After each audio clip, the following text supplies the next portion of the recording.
Welcome to the Heavy Spoilers Show. I'm your host Paul, aka the guy who got recast as Deffinition, and this video we're breaking down some more big Wandavision theories.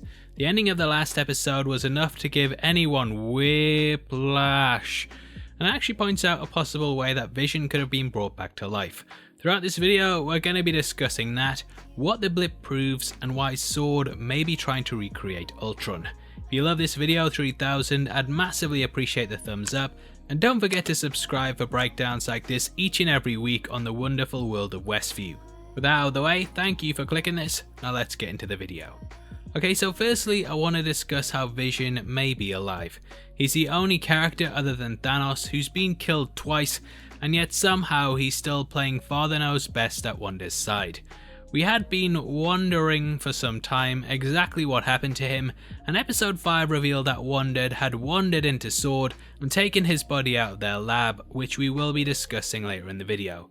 Vision seems to be alive and well, however without the Mind Stone I can't think of any real way that she could have brought him back without magical or mystical means. In the case of Sparky, it was made abundantly clear that Wanda could not resurrect the dead, and therefore I'm not sure if she had anything to do with his return. Now, one of the most popular theories is that Vision was actually brought back by the Grim Reaper. I've already gone in depth on this several times, and as his helmet featured in the intro to episode 2, the clues are there. He also appeared heavily in the Vision and Scarlet Witch graphic novel that this series is based upon, so it does seem quite likely that he may be behind it in some way. However, episode 5's ending also revealed another possibility. In it we saw that Evan Peters' Quicksilver had been brought across from another reality. In Avengers Endgame, we also saw through Gamora that it was possible to bring people across from another timeline who had died, and therefore the Vision that we see could be an alternate version of the character. Now I just want to shout out Aswin for commenting this on my last video, and after going back over certain scenes in the series, it could indeed be correct. We know that the show is opening up the multiverse before it spans off into Spider-Man 3 and Doctor Strange 2, so yeah, they are starting to lay the groundwork.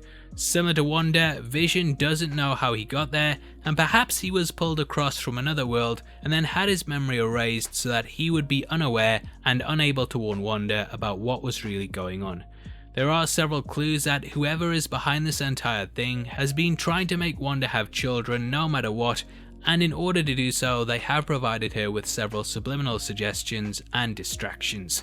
Just as she and Vision were about to have a big argument that could have potentially split them up, Evan Peters showed up out of nowhere, and thus I don't think that Wanda was behind bringing him back. In the same way that some force brought him across, they could have also brought across Vision so that she had a reason to stay.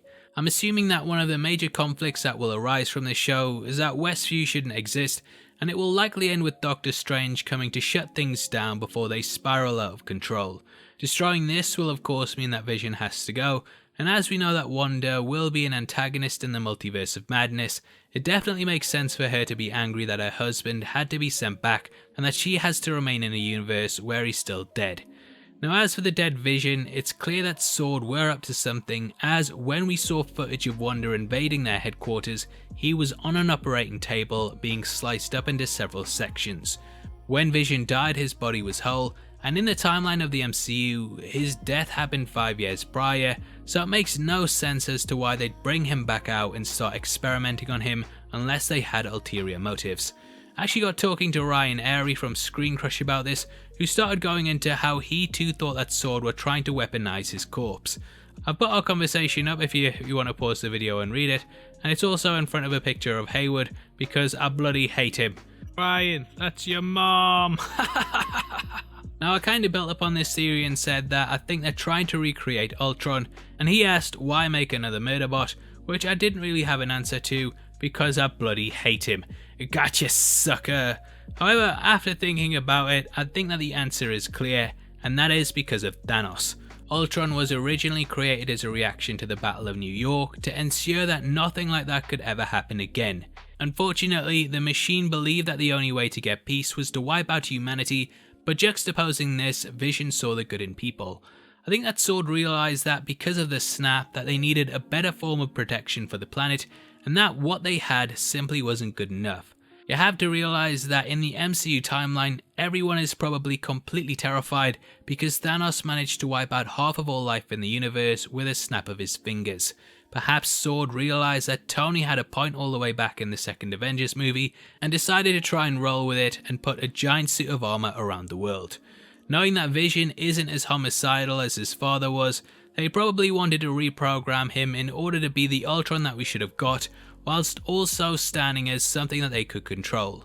Now, as we know from Vision's will, he didn't want to be weaponized, and thus Wanda going to him was likely saving him from this fate. We know from seeing her in Westview that she doesn't want to turn him into a living weapon, so I think this line of dialogue was brought in by the writers to highlight what is really going on in the entire situation.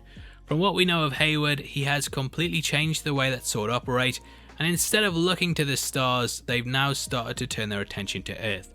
Not only does this fit in with the idea as to why they try and rebuild an Ultron type figure, it also makes sense as to why they would want to weaponize Vision against his wishes.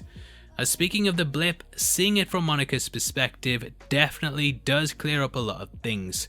John Campea recently did a video discussing how elements of it worked that I want to discuss in more depth, but I think the scene itself shows how things happened.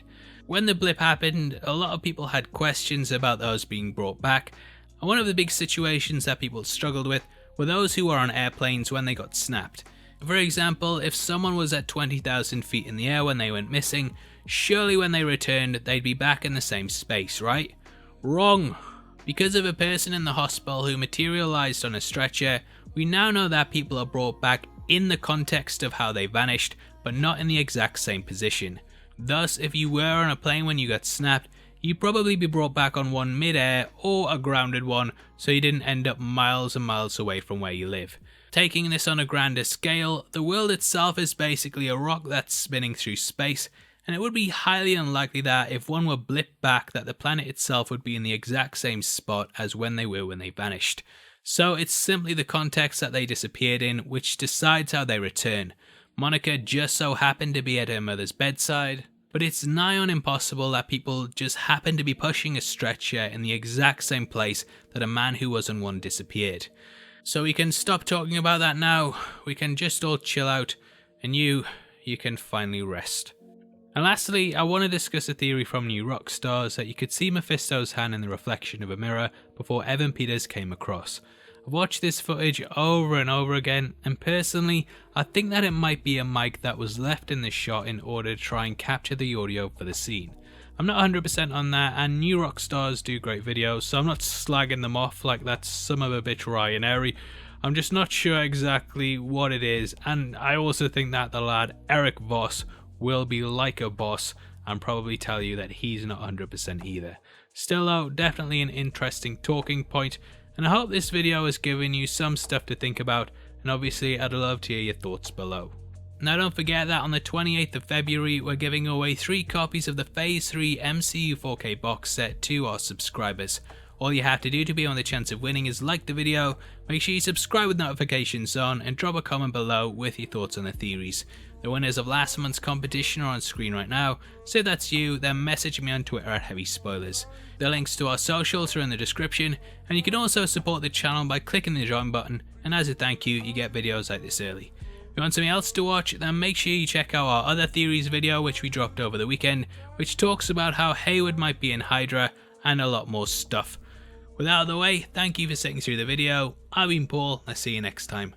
Take care, peace.